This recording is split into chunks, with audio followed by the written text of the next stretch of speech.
What's up, everyone? Happy New Year! Welcome to 2024. Thank you all so much for being part of my channel, being part of my journey, being part of everything that I've been doing with this channel. And I hope you've been enjoying everything. I appreciate every single one of you. We eclipsed 4,000 subscribers recently. We're on our way to 5,000 subscribers. So let's start out the new year right with a banger. And in this video, we're going to talk about the top 5 tips to build your Pokemon card collection. Start the new year off right. What are you going to do? What are the best ways to start your collection? New year, new collection, or I guess, the start of like your first ever collection, whatever it is. Whether you're starting from completely from scratch, from zero, or starting from, you haven't collected in a while, or you've been collecting but you want to know some more tips. So let's, for example, you want hopefully your binder to look something like this, or even better, then hopefully you're listening, tuning in. But yeah, without further ado, we're going to go to number 1. Figure out your budget. First and foremost, figure out your budget. Okay, so know how much you're able to spend, and then allocate that amount, and don't spend more than that. You only want to spend money, like extra money, not money that you need for savings or emergency funds or anything like of that sort. Get it like a ballpark number, and do not go a lot more than that. Yes, every once in a while you can make a big purchase, something special gets released and it's very, very limited, all that kind of stuff. That's fine. But don't be doing it every single, very often. That's not going to be good. Once you figure out your budget, then you can start figuring everything else out. This is number 1. You don't want to dig yourself into a hole where, okay, now I don't have, like, something comes up in life, now I can't spend money on this, I have to sell some stuff, I'm in a bind. It's not worth it. It's not worth it. In the end, this is a hobby, okay? This is a hobby. You can just use the extra money that you have on it. That's it. Nothing overboard. That is number 1. So once you figure out your budget, you can move on. That is absolutely number 1. Keep it in mind.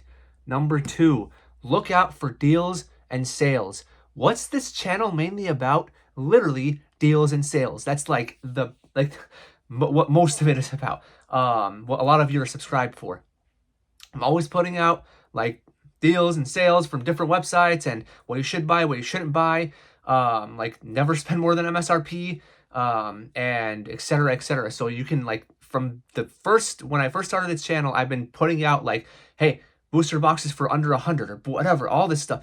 When like booster boxes were retailing for 140 something, I was putting out for under 100. Now, they went up to 160 something. I'm still finding you them for under 100. So it's just crazy. Those are just examples. If you've been part of the channel for a while, you know exactly. Like, there have been some crazy, crazy sales out there. Like, forget about just booster boxes. It's been crazy. So that's like for sealed product. But also, don't forget about your local game stores, because sometimes they have like, oh, Black Friday sale or Christmas sale, or I don't know, 1 year, or like 20-year anniversary sale or something like that. Just random sales, like 10% off singles, or 10% off sealed product, or 15% off, etc., etc. The sealed product part, I don't know about that, because I can always find you better prices on here.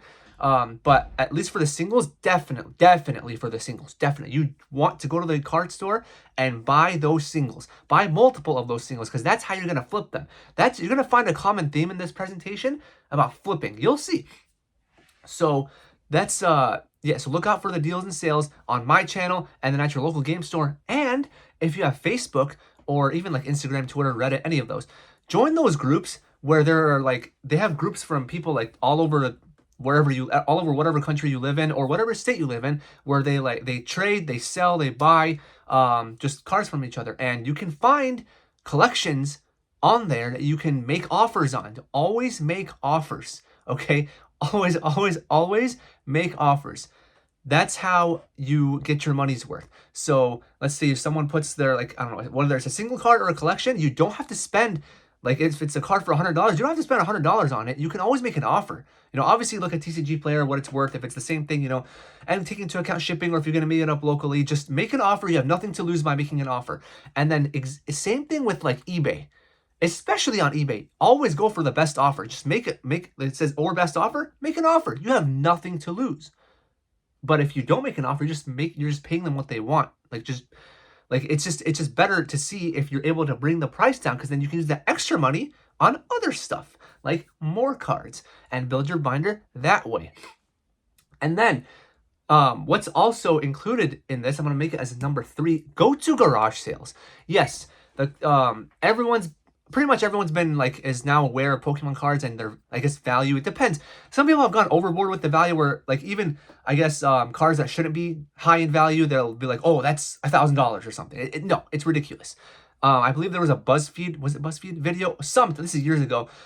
They were saying like, oh, this card's worth, it was like like a regular like the card bill, $400. Yeah, no, it's not. It's not that, like those numbers were absolutely false. So then the COVID boom happened and all this stuff. So it's tougher now to get the deals at garage sales, but you can still do it. You can just look out, like you can type it in on, I guess, Facebook Marketplace for garage sales or yard sales or Craigslist or anything like that, and see if they have Pokemon stuff. You can call them. You can go in, and even if they don't have it out there, you'd be like, hey, do you have any Pokemon cards? You have nothing to lose by doing that. You just go and see what they have. And story time. Let me show you something. See this page? This is another binder. I haven't organized my binders, by the way. This is my I guess vintage slash insane binder. I guess the other one has a lot of great cards like you saw, but it's this is the older stuff for the most part. See these Charizards here? I had a shadowless Charizard on top of this, but I sold it. So how did I get these?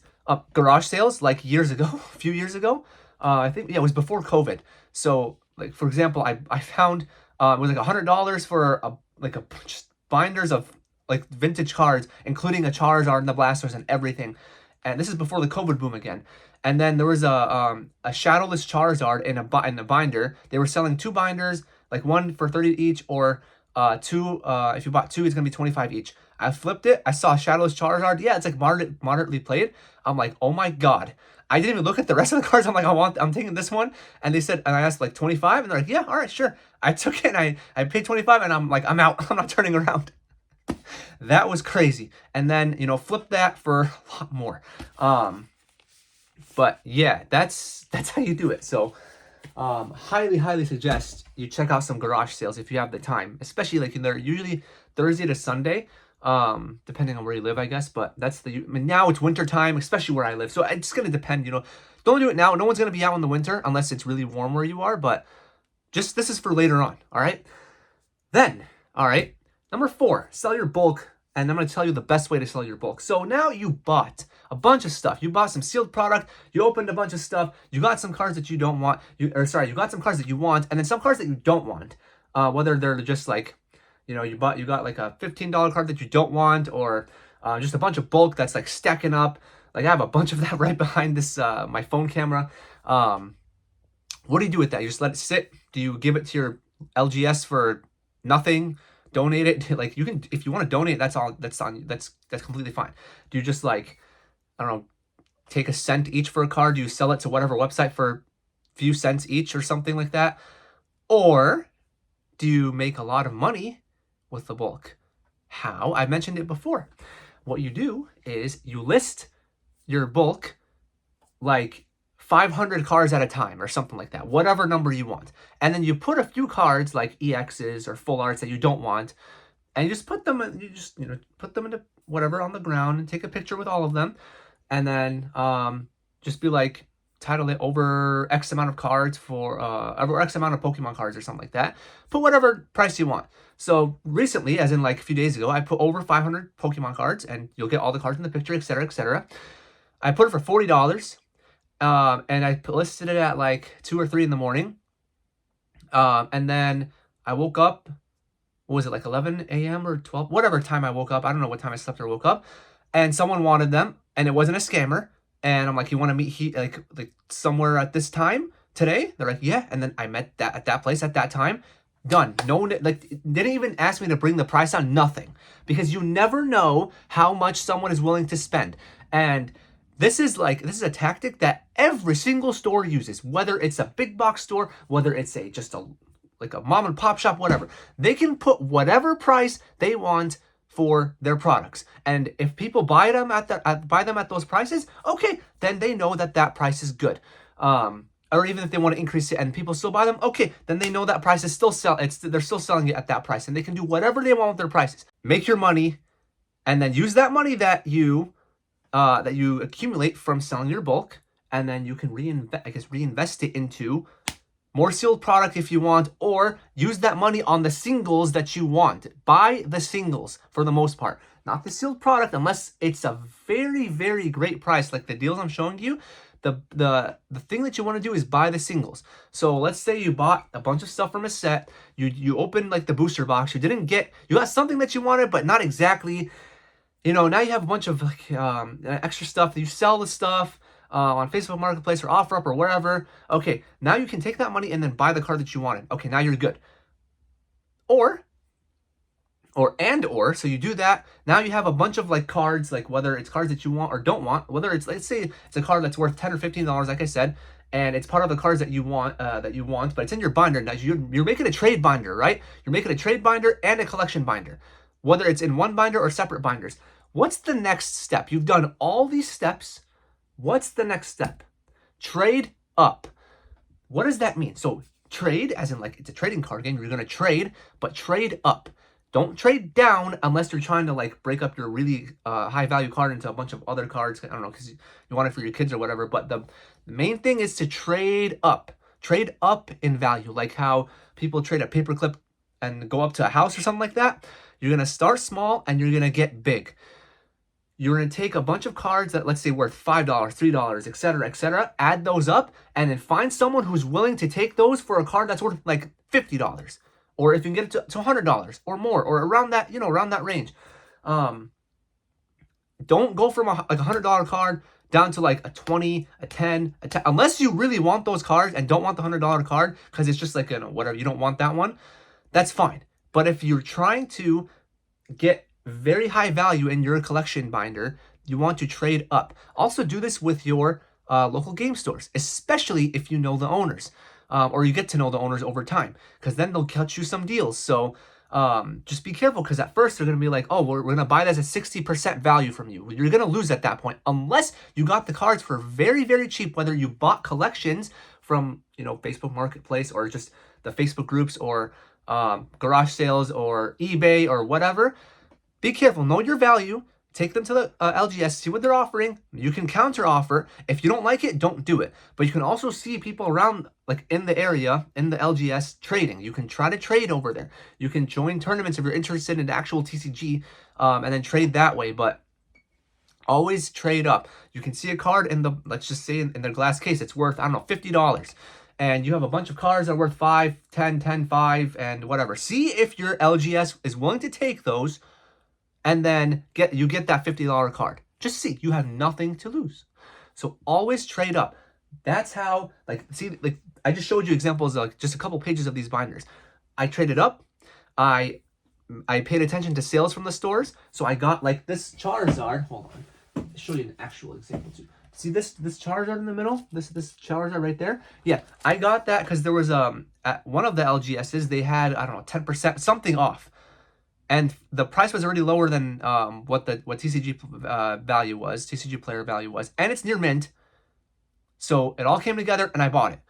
And then it went up in price. So because it's a Charizard, and yeah. Anyways, and then you have like this stuff on this side right here. Yeah, most of these were part of a collection I bought. I think I made a video about it. I bought a collection from someone on in a Facebook group, and it had a bunch of those cards and some other cards, but.